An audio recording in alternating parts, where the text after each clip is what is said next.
கீழே விழுந்து மேலே வரணும்னு எப்படி? அதாங்க லைஃப். சேலஞ்ச் வேணும். ஓகே, இதாச்சா ஒரே கடை பார்த்துக்கூடாது. இல்லைன்னா இதுப்பார், இல்லைன்னா அது பார் நிற்கணும்.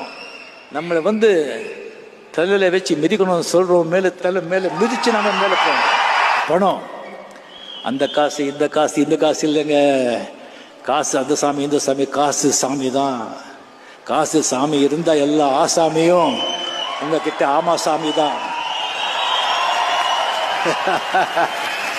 அதுக்காக இந்த காசே நீங்கள் வாழ்க்கையில் காசு ஆக்சிஜன் மாதிரி. காசு டெஃபினட்டாக வெளியில் வாழ முடியாது.